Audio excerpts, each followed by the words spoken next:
faux enseignements. Et nous allons voir à la lumière de la Bible que certaines des choses que l'on véhicule par-ci, par-là, ne sont rien que de faux enseignements. Et nous voulons rester dans la parole de Dieu. Alors, commençons par ce qu'on a les noms des démons. Est-ce que les démons ont des noms? C'est ce que nous allons voir ce matin. En général, la Bible ne cherche pas à nommer les démons. La Bible ne dit pas, de façon générale, les noms des démons. On a quelques exceptions. Je n'ai pas mis toutes les exceptions, mais on a quelques rares exceptions. Et parmi ces rares exceptions, je vous ai pris 2 exceptions. Par exemple, dans la Bible, dans Matthieu 12, 24, on parle de Belzébul. On parle de Belzébul. Belzébul, dans la mentalité juive hébraïque, c'était le chef des démons. Donc, il peut s'assimiler au diable, comme il peut s'assimiler à un démon en chef.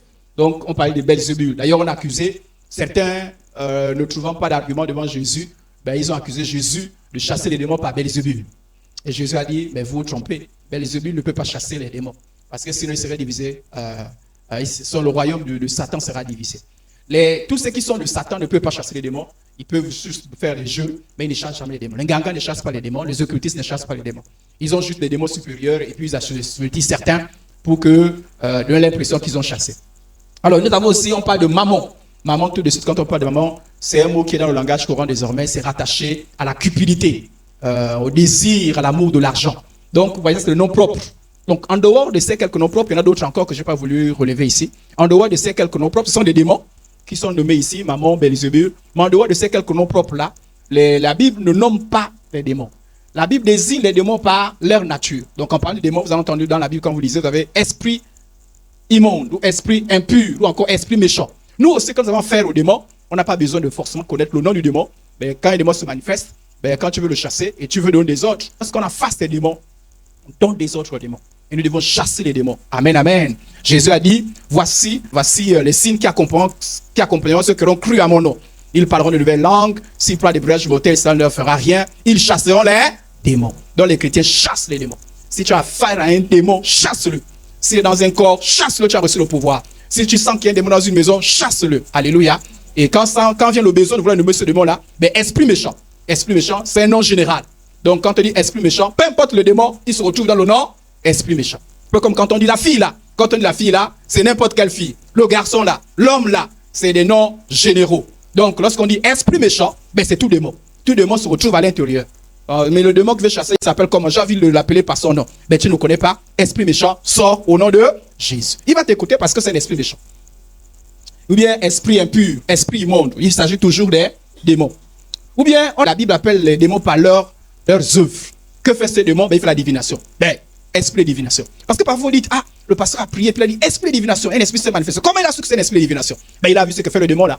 Il s'est rendu compte que c'est un esprit qui amène la divination, qui est là pour, qui fait comme des consultations. Mais pas grâce à Dieu, mais par ce démon là.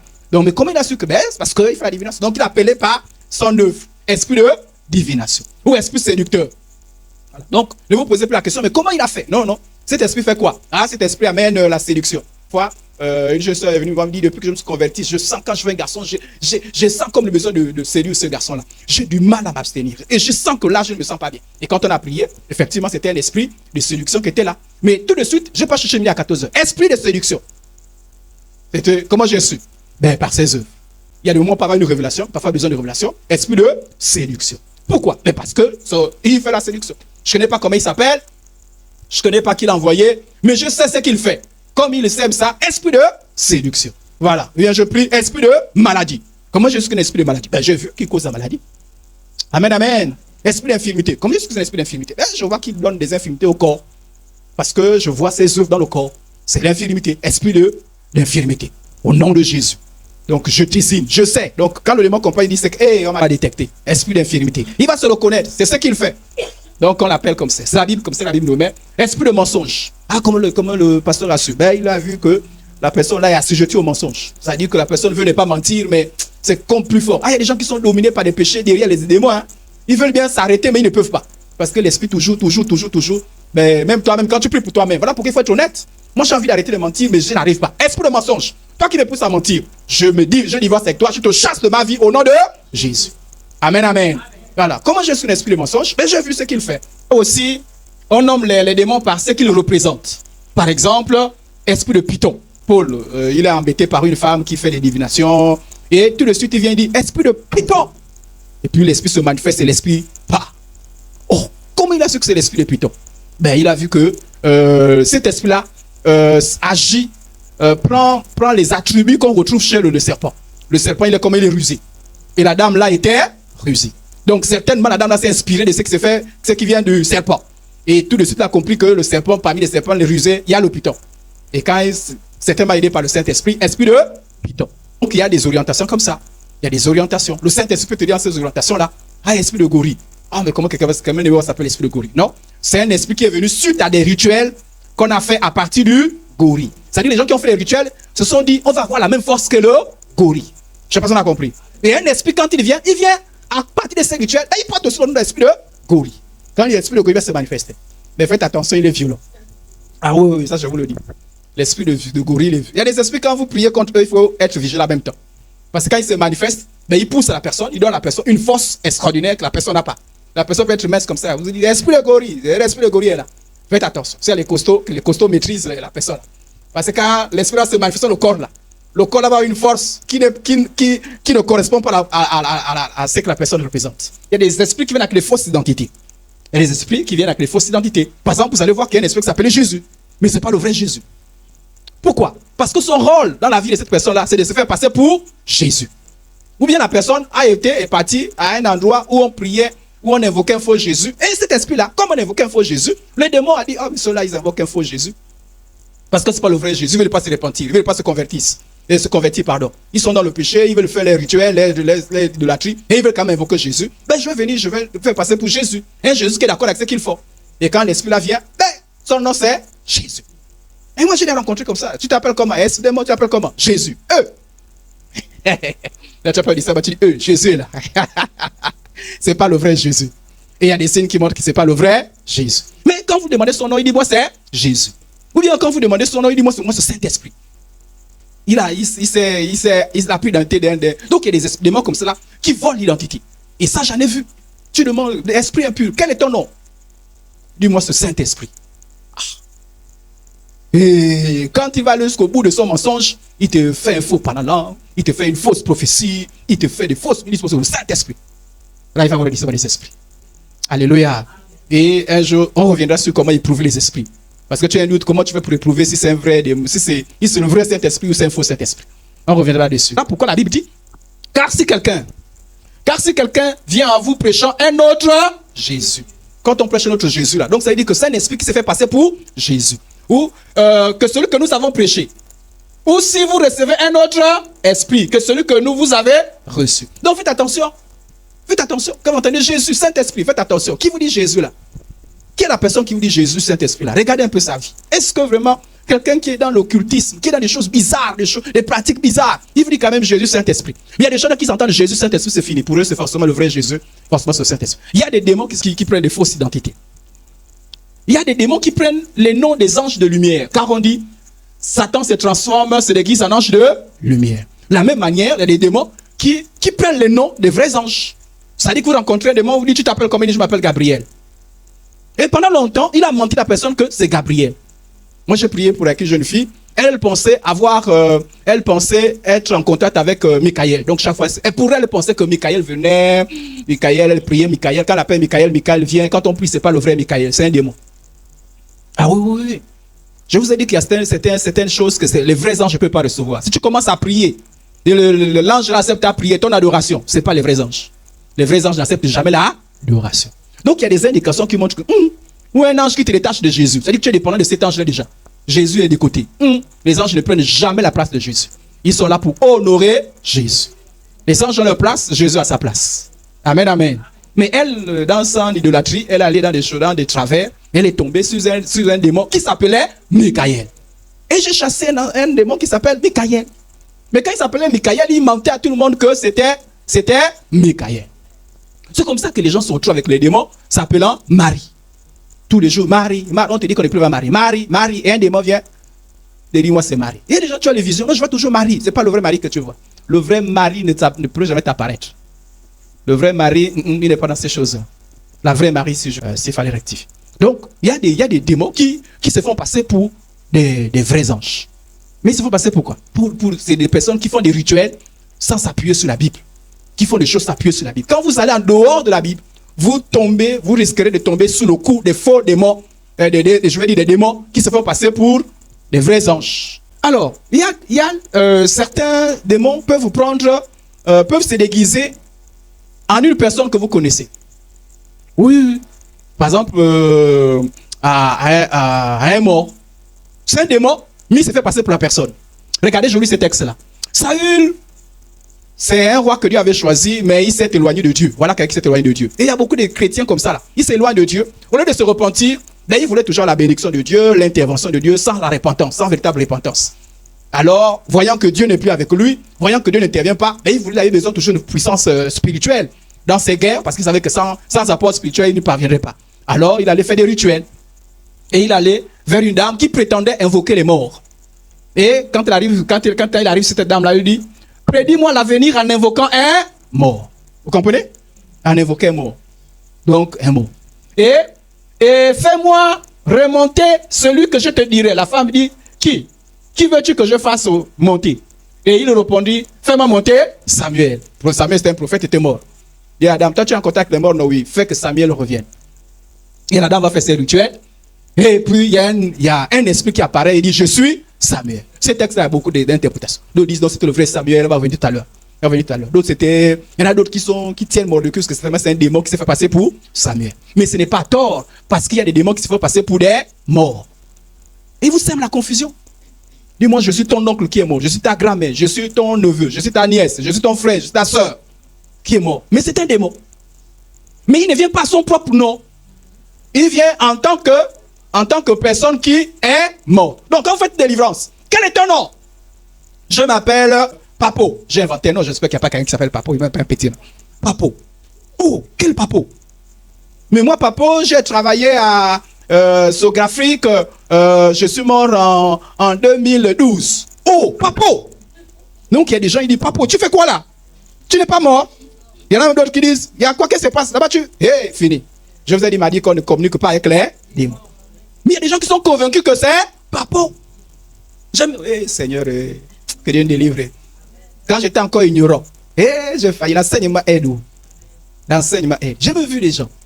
Reçois Jésus pour que tu sois sauvé. Eux. Puisqu'ils sont convaincus que l'esprit qui est en train de parler, c'est l'esprit de Papo. On va revenir tout à l'heure sur cette histoire. Donc, mais le démon se fait passer Papo. Un esprit. Si vous dites, quel est ton... Il connaît toutes les informations de Papo. Parle comme Papo. Mais vous, par exemple, ces petites choses. Papo parlait quelle langue? Nzebi. Il va te parler Nzebi. Ah ouais, Boni. Hein? Oh, mais ça, c'est Papo. Ah, c'est Papo. Ah, c'est les ignorants. Papo. Papo. Non, c'est pas Papo. C'est un démon. Pourquoi il s'est fait passer pour Papo? Je vais expliquer tout à l'heure. Pourquoi il s'est fait passer pour Papo? C'est une séduction. C'est une ruse. Et ceux qui font la délivrance, parfois, sont convaincus que c'est Papo. Et vous entendrez parler d'esprit humain. Je reviens tout à l'heure sur l'histoire. Donc, il y a aussi des démons qui viennent. Donc, il y a des démons qui prennent des fausses identités. Ils viennent au nom d'une personne qui est décédée. Ou bien qui viennent au nom de la personne avec qui ils travaillent. Oui, il y a des démons qui travaillent avec des gens. Ils peuvent travailler avec un sorcier, avec un occultiste. Donc, quand vous lui demandez, comment je t'appelle? Regardez, Jésus est venu, il a demandé à un démon. Et il demanda quel est ton nom? C'est Jésus qui pose la question. Le démon ne lui donne pas, il ne dit pas esprit méchant, esprit impur, esprit de python. Le démon dit légion. Mais pourquoi il donne le nom légion? Et il explique. Mon nom, légion est mon nom. Lui répondit-il, car nous sommes plusieurs. Donc, il portait ce nom parce qu'il représentait l'ensemble des démons. Ce n'était pas son nom propre. En fait, les gens, c'est comme s'ils disaient, nous sommes une armée. Je m'appelle armée. Donc, il y a des démons qui, quand vous les posez la question, ils donnent l'identité de ceux avec qui ils travaillent. Ainsi, quand vous demanderez l'identité, moi, je t'appelle comment? Je m'appelle Mamo. J'imagine encore, hein, j'espère qu'il n'y a pas Mamo. Mamo. Oh, mais Mamo, c'est qui? Mais Mamo. Et Mamo, là, ça peut être une accusation. Ça peut être vrai que Mamo est une sorcière. Et l'esprit travaille avec Mamo. Et vous avez l'impression que c'est Mamo. On va revenir là-dessus. Sur l'esprit, ces histoires d'esprit humain. On revient là-dessus. Je plante juste sur le décor. Vous avez l'impression, oh, mais c'est Mamo qui a le corps. Non, ça peut ne pas être Mamo. Ça peut être un démon qui travaille avec Mamo. Mais pourquoi l'esprit nous a-t-il donné le nom de Mamo? Mais parce que c'est le nom de celui qui l'envoie. Les démons parfois donnent l'identité des personnes qui les renvoient. Avec qui ils travaillent. Parfois ils mentent. Mais parfois c'est la vraie identité de ceux qui les envoient. Donc, mais je t'appelle comment? Oh. Et tel fait quoi? Alors, on va voir un peu ce qu'on appelle l'esprit de mort. Faites une délivrance, ça s'appelle comme je suis l'esprit de mort. Lévitique 20, 27. Si un homme ou une femme ont en eux l'esprit d'un mort, ou l'esprit de divination, ils seront punis de mort, on lapidera, leur sang retombera sur eux. Ce qui nous intéresse, c'est l'expression l'esprit d'un mort. L'esprit des morts. Est-ce qu'on peut avoir dans son corps l'esprit d'une personne décédée? C'est la question qu'on pose. Est-ce que ce n'est pas l'esprit qu'on appelle l'esprit de mort? C'est la question qu'on va se poser. Selon la Bible, l'esprit de tout homme qui meurt va immédiatement, soit en enfer pour les incrédules, les religieux, soit en présence de Dieu pour les croyants en Christ. Avant, c'était dans l'endroit qu'on appelle le Saint Abraham. Quand quelqu'un décède, automatiquement, dans les minutes qui suivent, il part soit en enfer, soit en présence de Dieu. Avant, c'était dans le sein d'Abraham, mais Jésus a tout changé. On va parler un petit peu du changement que Jésus a opéré. Donc, il n'y a que deux options. Automatiquement, dans les minutes qui suivent. Donc, tout ce que vous faites là, ce sont vos histoires à vous. Ils ne sont plus là. C'est ce que dit la Bible. C'est ce que dit la Bible. C'est ce que dit la Bible. La tradition dit non, il est... Voilà pourquoi, soit vous croyez la Bible, soit vous croyez ce que dit la tradition. Soit vous croyez la Bible, soit vous croyez à ce que disent les religions orientales comme le bouddhisme, l'hindouisme. Cela ne dit pas ça. Cela dit c'est quand quelqu'un meurt, la personne est toujours là. Elle est présente. Elle vous écoute. Elle peut même rester dans la famille. Elle est là même vous accompagne, vous assiste. Il y a même d'autres. La tradition, c'est faux. Enseignements disent que même les démons là, certains le captent même ces âmes là. Et ils travaillent avec eux. Et c'est ce que disent ces traditions. Mais la Bible ne dit pas ça. Voilà pourquoi à un moment donné, soit vous croyez la Bible, soit vous croyez pas ce que dit la Bible. Mais vous ne pouvez pas jouer avec les deux. Vous ne pouvez pas jouer avec les deux. Parce que quand vous jouez avec les deux, soit vous, ça dit que dans cette histoire, soit c'est Dieu qui dit la vérité, soit Dieu ment. Voilà. Donc il y a forcément quelqu'un qui ment, il y a quelqu'un qui dit la vérité.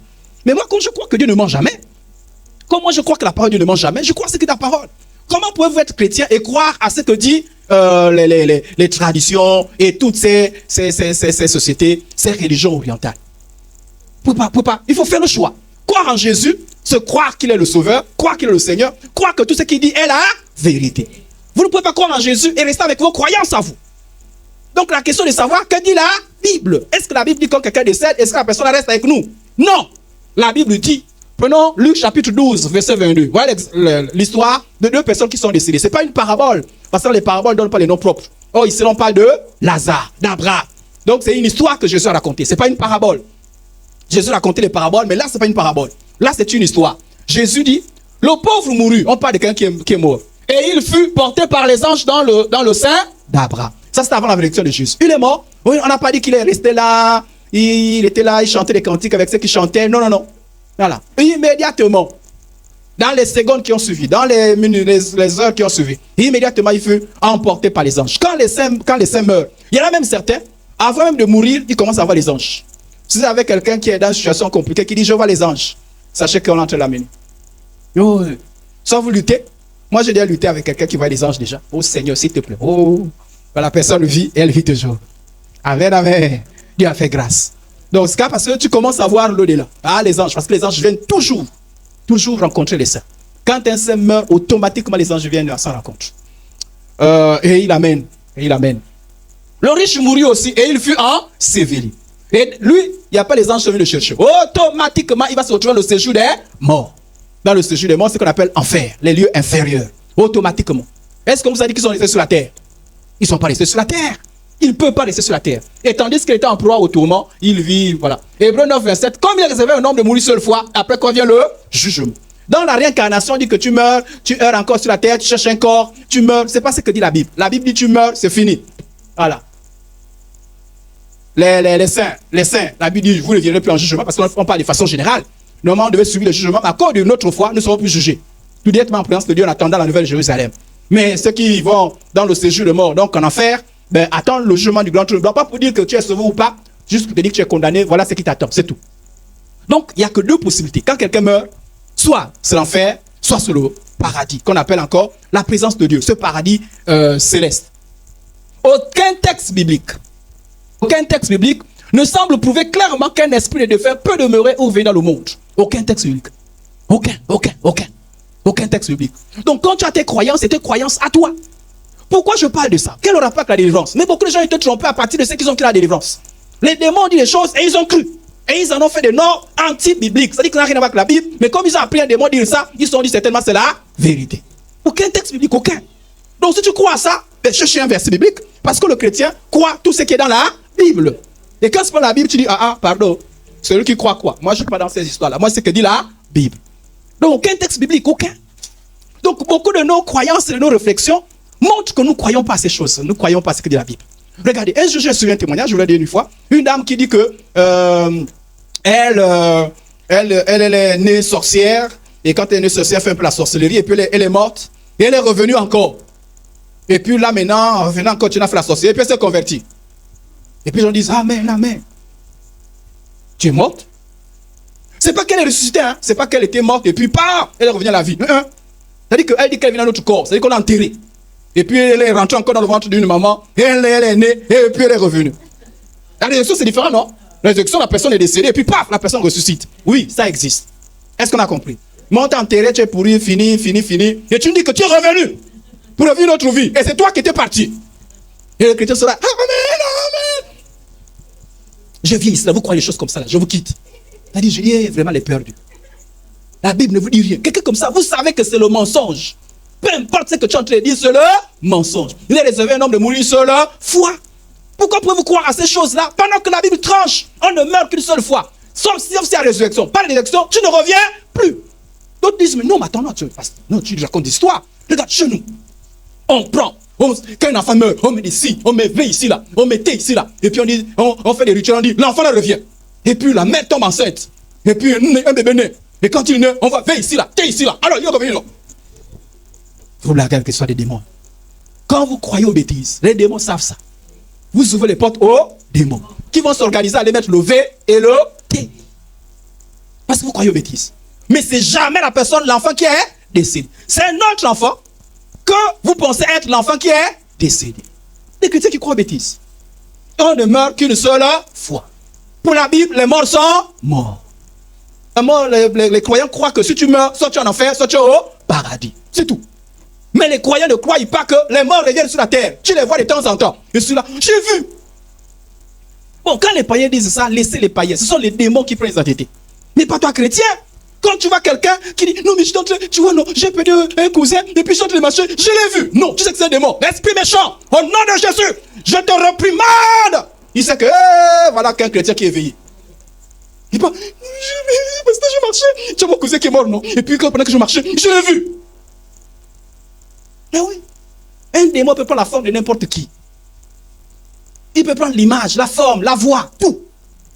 Et peut apparaître aux ignorants, soit en songe, soit physiquement. Par exemple, qui disent, mais moi je vois, tu vois un démon. Alléluia. Ce que tu as vu n'est pas biblique. La Bible te protège. La Bible n'a pas de l'air pour te protéger. Pour que tu ne crois pas au mensonge. Quand tu crois au mensonge, on appelle ça une doctrine des démons. Ça dit que tu tombes sur le coup des démons. Pour la Bible, un mort est mort. Alors, si un mort est mort, d'autres disent, attendez. Vous dites qu'il faut que la Bible se prononce, non? Et ils disent, attendez, on vous demande ce que la Bible dit. Voilà les versets qu'ils vont vous prendre. Ils prennent le texte de Samuel. Ils disent, Saül est parti chez la dame là, non? Saül a dit quoi? Adam là, fais monter Samuel, non? Il y a un esprit qui est monté, non? Et il a dit, je m'appelle Samuel, non? Alors, la Bible dit ça, non? Vous là, vous dites quoi? Et puis je dis, ah ouais, on dirait que c'est vrai. Bon, d'autres qui disent que c'est le démon. Je dis, mais est-ce que c'est vraiment le démon? Est-ce que c'est vraiment Samuel? D'autres disent, c'est pas fini, hein? C'est pas fini, attends. Vos histoires là. Matthieu 17-13, 6 jours après, Jésus prit avec lui Pierre, Jacques, Jean, son frère, le conduisant à l'écart sur une haute montagne. Et voici Moïse et Élie. Moïse et Élie étaient morts, non? Ils sont venus, non? Ils ont apparu à Jésus, non? Pourquoi quand c'est nous, les morts apparaissent, vous dites que c'est bêtise? Mais quand c'est Jésus, vous dites que c'est vrai. Et puis je dis, oui. Ils disent, Matthieu, verset 53, étant sortis des sépulcres, après la résurrection de Jésus, il entra dans la ville sainte et apparut un grand nombre de personnes. C'est des personnes qui étaient décédées. Quand Jésus s'est ressuscité, ils n'ont pas apparu aux gens. Pourquoi vous dites que les morts n'apparaissent pas aux gens?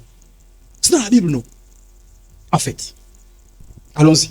Parce que les gens qui prennent la Bible et vous manipulent ça. N'oubliez pas que quand Satan vient dire à Jésus, saute, car il est écrit. Si tu sautes, les anges vont t'attraper. C'était écrit comme ça. Mais Jésus a vu qu'il y avait un piège derrière. Il a dit si. Mais si tu tombes par inadvertance. Mais si tu fais expressément, c'est tenter le Seigneur. Tu ne tenteras pas le Seigneur. Est-ce qu'on a compris? Donc Satan cite les Écritures pour manipuler. Voilà pourquoi il faut connaître les Écritures. Hébreux 2,14. Voilà ce que la Bible dit. Avant la résurrection de Jésus, écoutez-moi bien. Ainsi donc, puisque les enfants participent au sang et à la chair, il y a également participé lui-même, afin que par la mort, il anéantit celui qui avait la puissance de la... Satan, qui avait la puissance de la mort, c'est Satan. On dit qu'avant la résurrection de Jésus, Satan avait la puissance de la mort. Il avait autorité.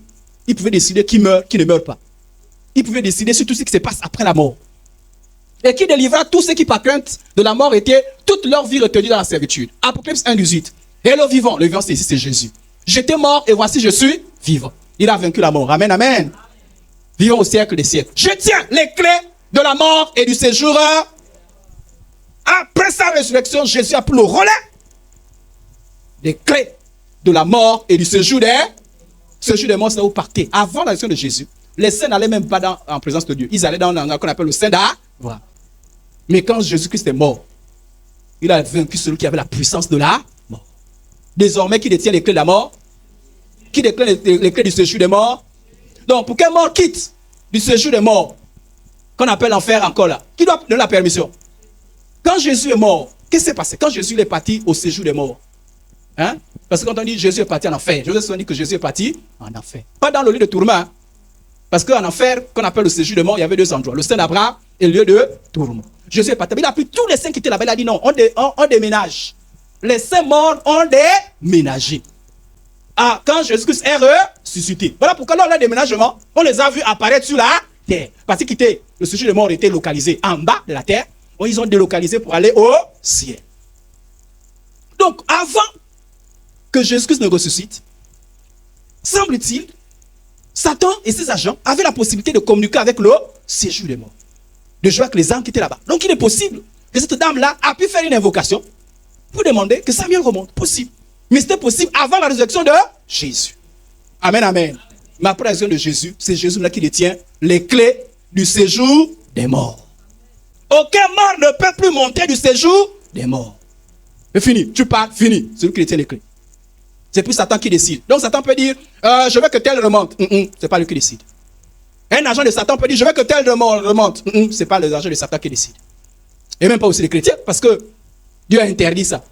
Donc les choses ont changé. Donc les textes qu'on voit là, c'est avant la résurrection de Jésus. Après la résurrection de Jésus, cette possibilité-là, c'est fini.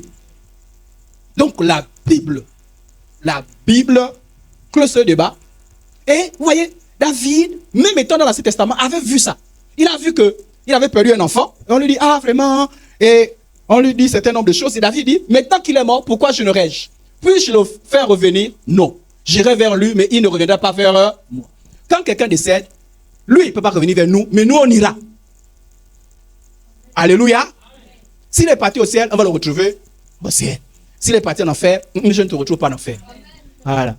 Et qui a fait son choix de l'enfer, c'est fini. C'est la séparation éternelle. Donc là, on peut écrire regret éternel. Il ne faut pas écrire regret éternel pour les saints. Ça, c'est l'ignorance. Il n'y a pas de regret éternel. Voilà, il n'y a pas de regret. Mais celui qui est parti en enfer, regret. Bon, même regret, là, je refuse. Quand moi je suis au ciel, je ne pense pas à ceux qui sont partis en enfer. Les liens que nous avons ne sont valables que sur la terre. Oh, mon père, sur la terre. Ma mère, sur la terre. Oh, c'est mon mari, salut, sur la. Non, c'est ma femme, c'est sur la. Quand la mort vient, c'est fini.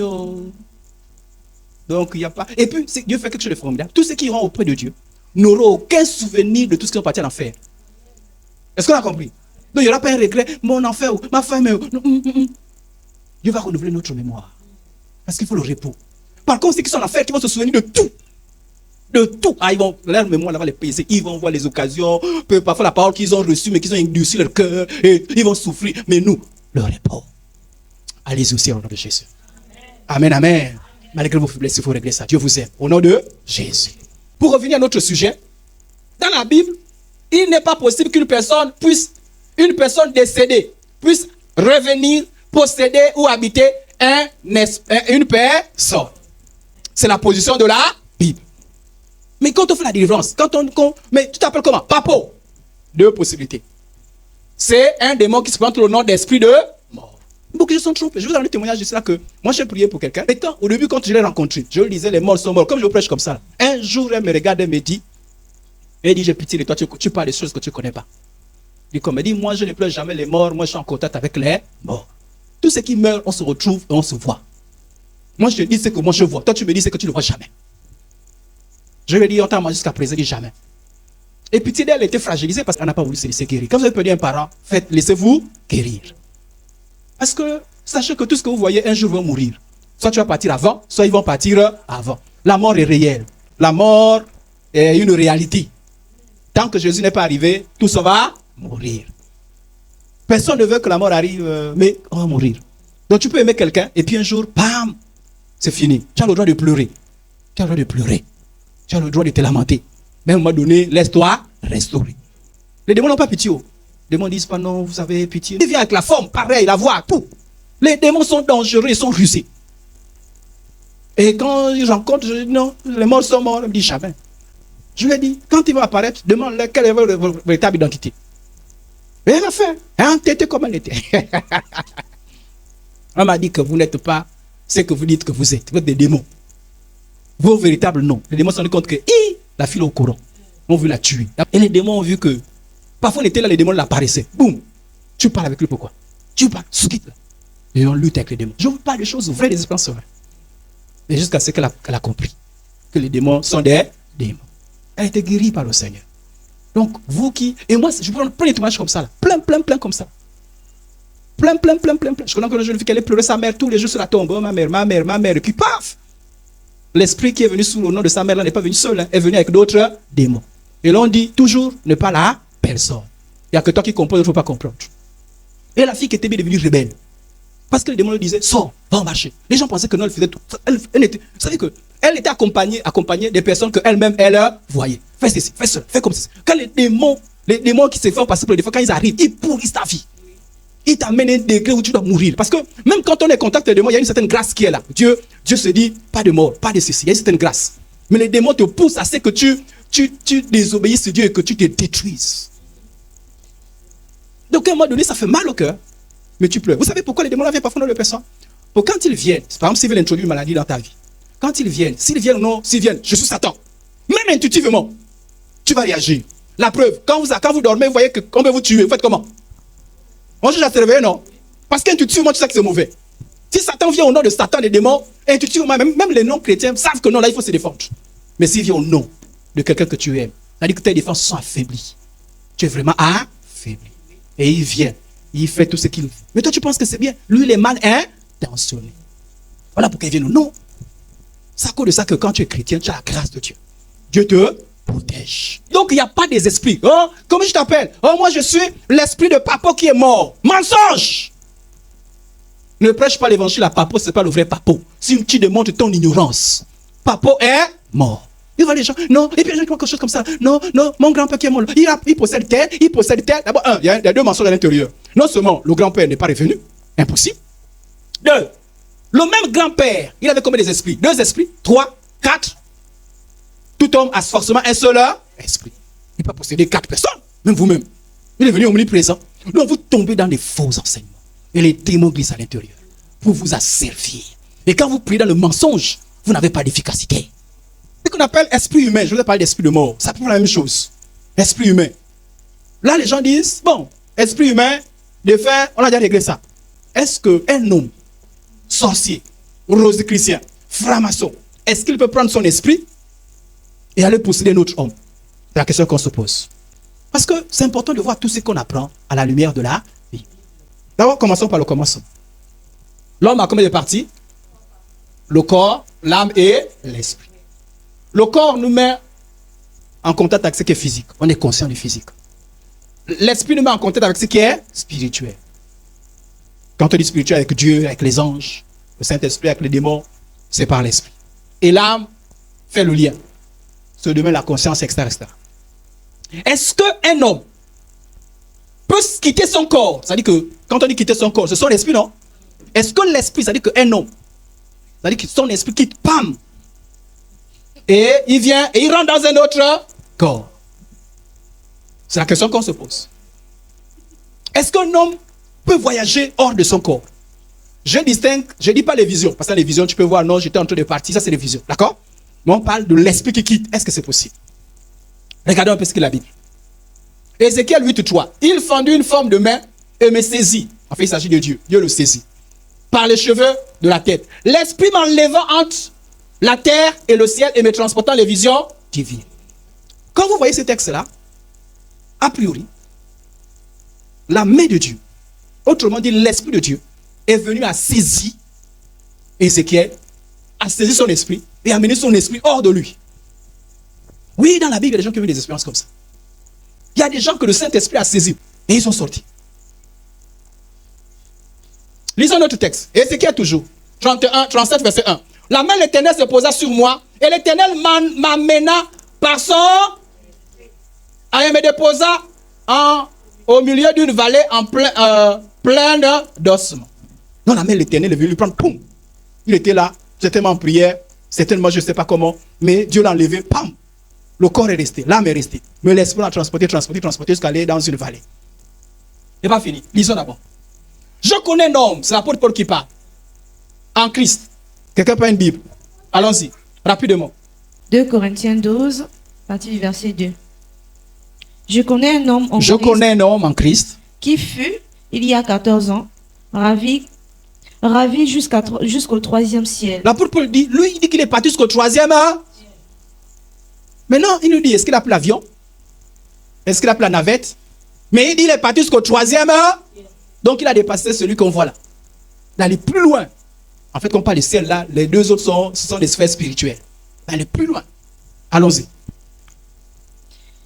Et il se pose une question. Écoutez la question qu'il pose. Si ce fut dans ce corps, je ne sais. Si ce fut hors de son corps, voilà. Je ne sais. Donc il dit, est-ce qu'il est parti avec son corps? Il est parti sans son? Mais je sais. C'est-à-dire que c'est un peu difficile à expliquer.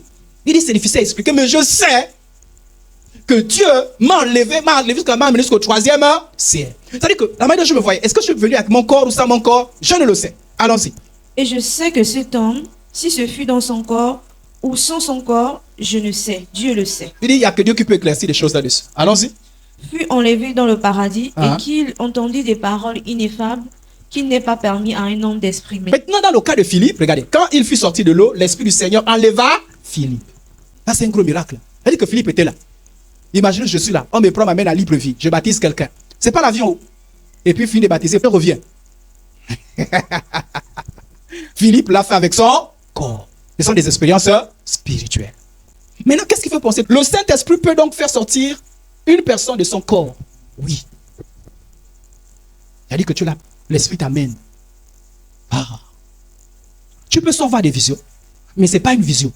C'est-à-dire que le Saint-Esprit prend ton esprit et t'amène voir des choses. C'est possible. Toutefois, écoutez bien, maintenant il faut bien comprendre. Toutefois, ni les prophètes, ni les apôtres n'avaient pas reçu cette expérience. Donc c'est pas, oh Seigneur, à partir d'aujourd'hui, Saint-Esprit, prends-moi. Je veux sortir de mon corps. Je veux sortir de mon corps. Prends-moi. Aucun apôtre n'a fait cette prière. Aucun prophète n'a fait cette prière. Ézéchiel n'a jamais fait cette prière. Philippe n'a jamais fait cette prière. L'apôtre n'a jamais fait cette prière. C'est le Saint-Esprit qui décide. Pendant que tu es en train de prier, le Saint-Esprit te prend, paf, t'amène dans un endroit. En esprit. Et te ramène. C'est possible. Donc vouloir de sa propre initiative ou de sa propre volonté, par des techniques de méditation et d'évocation sorties de son corps, en fait en tant que acte de monde des esprits, n'est pas biblique. C'est l'occultisme. C'est dans l'occultisme qu'on dit que toi-même, tu peux décider, je sors de mon corps. Nous, en petit français, on appelle ça comment? Le vampire. Ou encore la sorcellerie. Il est possible qu'un homme se détache de son corps, pardon. L'esprit d'un homme se détache de son corps et aille dans des endroits. Mais c'est l'initiative de Dieu. C'est Dieu lui-même qui décide. Il y a des choses qui dépendent uniquement que de Dieu. Ce n'est pas toi-même. Pourquoi? Parce que quand tu le fais de toi-même, tu rentres forcément en contact avec les démons. Dieu interdit cela. Dieu ne permet pas cela.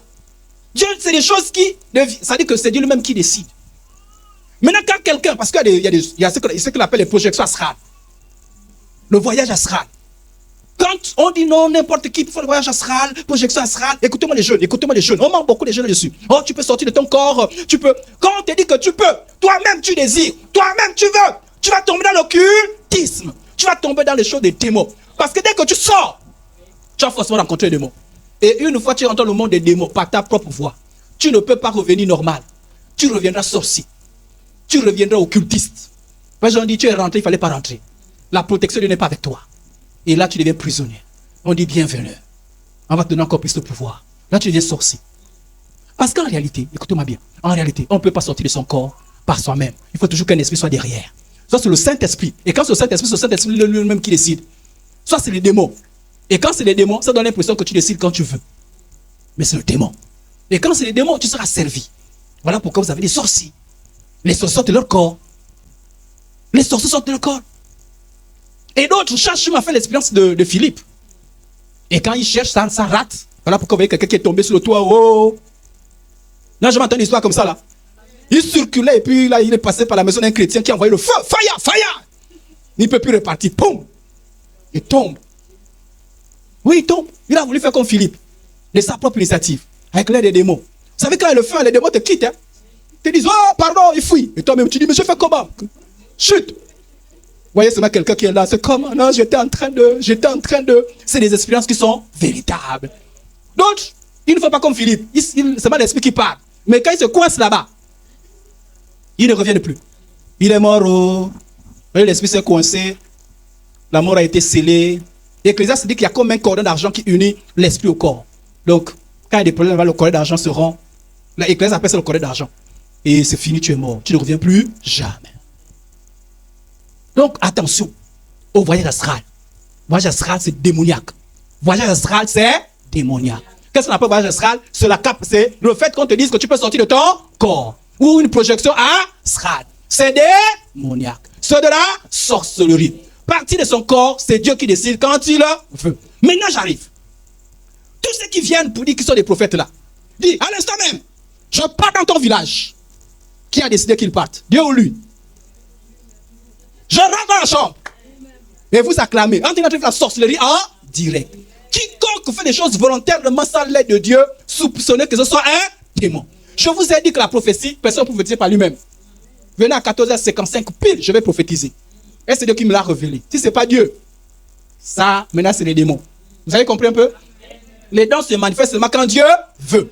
Donc, quelqu'un qui vous dit, à l'instant même, il dit, attends, je pars chez toi, je rentre, je vois ta maison. Et puis on dit, puissant, je suis en train de rentrer.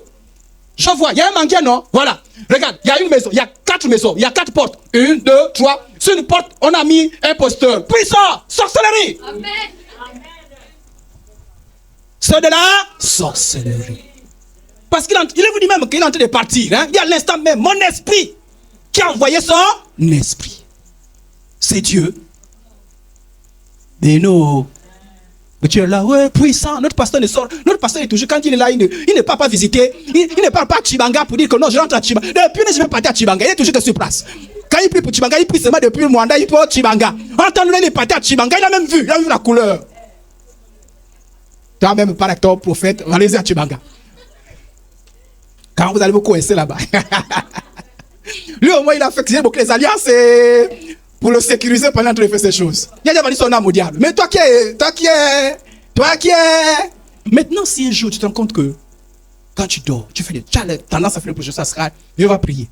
Parce qu'il y a parfois des choses que tu as héréditées qui te poussent à faire ça. Vous voyez, non? Parce que parfois, non, mais je ne sais pas, moi je vois souvent des choses un peu. Vous sentez que ce n'est pas des simples rêves. Demandez la prière. Il y a quelque chose qui ne va pas. Donc il faut faire attention aux pratiques qu'on appelle le yoga.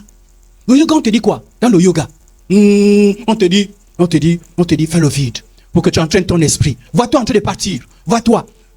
Regarde, imagine comme une corde. Attrape cette corde-là. Tu es en train de partir. Tu quittes ton corps. Fais le yoga. Tu es en train de t'entraîner à la sorcellerie. Tu es en train de t'entraîner à sortir en vampire. Mais on te donne les bons mots, les belles phrases. Projection astrale. On te dit, non, on te donne les bons mots. C'est une expérience extrasensorielle. Oui. Quand tu comprends, oui, mais le pasteur ne connaît pas l'expérience sensorielle, il connaît que vampire. Ça, c'est pas le vampire, hein. Là, c'est une expérience extrasensorielle. Waouh. Et tu es séduit. Tu regardes le pasteur. Vampire, c'est pas bien. Non, pasteur, moi, je parle de vampire. Moi, je suis dans l'expérience extrasensorielle. Continue. Tu vas te coincer là-bas. Et ceux qui sont rentrés à l'intérieur, écoutez-moi bien. Je vous dis, j'ai prié pour beaucoup de gens qui dans ces choses-là qui sont sortis. Écoutez-moi bien. Une fois que tu rentres à l'intérieur, tu rencontres des esprits qui t'imposent des choses à faire. S'ils te disent, sors avec 4 personnes, tu es obligé de sortir. Soit tu as la folie, soit tu meurs, soit tu as des problèmes. S'ils te disent, tue, tu es obligé de tuer. Voilà pourquoi les gens qui ont tué, eux-mêmes, leur cœur, leur conscience. Les gens qui sont sortis sont comme des sommeils. Parce que quand une fois tu rentres, tu n'es plus maître. Soit tu rencontres que le monde spirituel, si tu n'es pas encadré par Dieu, tu tombes sur le coup de démons. Et tu es esclave. D'abord, même parfois, ces choses-là, pour les raconter, c'est difficile. Il faut rencontrer des gens qui comprennent ces choses, qui peuvent t'aider sans te juger. On ne rentre pas dans ces choses-là. Alléluia. Amen. Et si tu es rentré, sors au nom de Jésus. C'est possible de sortir au nom de Jésus. Ma question c'était, est-ce qu'un sorcier, un occultiste, peut entrer dans le corps de quelqu'un? Quand les gens sortent de leur corps est dans un état, soit par exemple dans le cas d'Ézéchiel, on a dit qu'il était en extase, leur corps n'est pas, soit il est comme endormi, soit profondément. Donc en réalité, quelqu'un peut sortir, mais il ne peut pas rester longtemps. Écoute-moi bien, il ne peut pas rester longtemps. Donc, un sorcier, il est possible qu'il vienne, il rentre dans ton corps, il met boum, boum, boum, boum, il ressort. Mais il ne peut pas venir demeurer chez toi. C'est pas possible. Ce n'est pas possible. Il vient, il fait ses attaques, il fait ses choses, il repart. Mais comme tu es enfant de Dieu, il n'a plus le droit. Alléluia! Aucun sorcier n'entre dans ton corps au nom de Jésus. Mais il peut pas venir, et puis il peut venir habiter chez toi. Il habite chez ton enfant, ta fille, il habite chez toi, et il est là, c'est le même, hein? Non, c'est pas vrai. Que Dieu vous donne la sagesse et vous explique comment je n'ai pas pu expliquer aujourd'hui. Pourquoi les chrétiens tombent dans ces erreurs? Ils sont oh, l'esprit de mort, l'esprit humain. Pourquoi? Mais parce que quand il raconte des résistances, j'ai cru à ces bêtises-là. J'ai cru en ça. J'ai même pratiqué ça. Pourquoi? Dès qu'on rencontre un démon, tu dis sors, il ne sort pas. Sors, sors. Conclusion, esprit humain. Pourquoi? On vous dit non, l'esprit humain, c'est celui qui boude. C'est celui qui résiste. Voilà pourquoi si vous écoutez ce que tu enseignes sur l'esprit humain, on dit comment tu le connais l'esprit humain? D'abord, je sais pas, peut-être on va enseigner ça. Un esprit humain, c'est un esprit qui boude trop. Donc, parce qu'il a résisté. Parce que Jésus a dit que c'est un esprit humain. Il n'a pas dit que c'est un esprit humain. Jamais. Donc quand les gens sont confrontés à des démons qui résistent, mais ils cherchent à avoir des techniques, des informations en dehors de la Bible. Et ils tombent dans les livres de démonologie. Démonologie, ils tombent dans les livres de démonologie. Ah, tel a écrit un livre. Ou bien, ils vont écouter les gens qui disent, moi j'étais avec Satan, je mangeais avec Satan.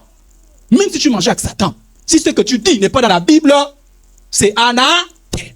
À l'époque, dès que quelqu'un disait, moi j'étais avec Satan, tout ce qu'il disait, je captais. Quand je me disais, il était avec Satan, il connaît Satan. Je mangeais avec lui, on était ensemble. Je me dis, dis-moi tous les secrets.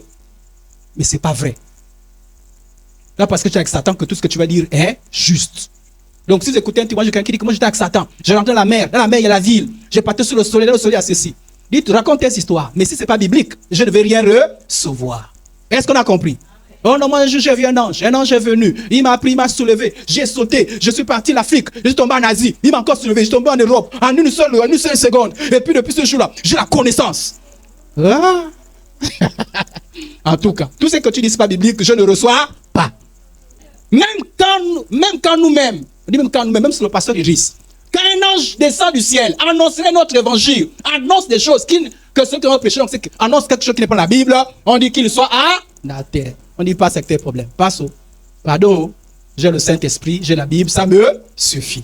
Soyez comme des chrétiens. Regardez, on dit, ces juifs avaient des sentiments plus nobles. Là, on a vu l'exemple. La Bible les félicite. Il dit, c'est des bons chrétiens. C'était des juifs chrétiens, mais c'était des bons chrétiens. Voilà pourquoi il y a des sentiments plus nobles. Qu'est-ce qu'ils faisaient? On dit qu'ils avaient des sentiments plus nobles que ceux de Thessalonique. Donc, c'est des chrétiens différents de ceux de Thessalonique. Ceux de Thessalonique, eux, ils prenaient tout, ils n'examinaient pas. Mais ceux-là, qu'est-ce qu'ils faisaient? Ils reçoivent la parole avec beaucoup d'empressement. Ils n'ont pas de problème avec l'empressement de la parole. Hein. Quand on prêche, ils s'écoutent. Mais ils font quelque chose. Et ils examinaient chaque jour les Écritures pour savoir si ce qu'on leur disait était exact. Au séminaire, mon frère, est-ce que tout ce qu'on t'a dit est juste? Oh non, le pasteur, oh non, lui là, même si ça fait 2 miracles, même si 5 morts sont ressuscités, examine ce qu'il a fait. Est-ce que c'est conforme à la parole de Dieu? Ne gomme pas tout. Parce que c'est le salut de ton âme est en jeu. Donc attention à ces faux enseignements. Vous avez la victoire sur les démons. Amen, amen. Vous avez chassé les démons. Quand vous sentez les oppressions, chassez-les. Vous avez reçu tout. Vous avez été encouragé depuis la semaine dernière. Mais attention, c'est parce que vous chassez les démons que vous allez chercher des choses qui n'ont ni tête ni queue. Alléluia. Donc, on va prier pour que le Seigneur nous préserve de ces faux enseignements, de ces fausses séductions. Que nous soyons dans le vrai. Que nous ne tombons pas dans les pièges du diable. Si tu avais des fausses croyances, enlève ces fausses croyances. Dis, Seigneur, je choisis de croire à ce que tu dis. Je choisis de croire à ce que tu dis. Je choisis de croire à ta parole. Je renonce au mensonge de Satan. Je renonce. Je crois que c'est que tu es la vérité. Je refuse de croire que les défunts peuvent revenir sur la terre.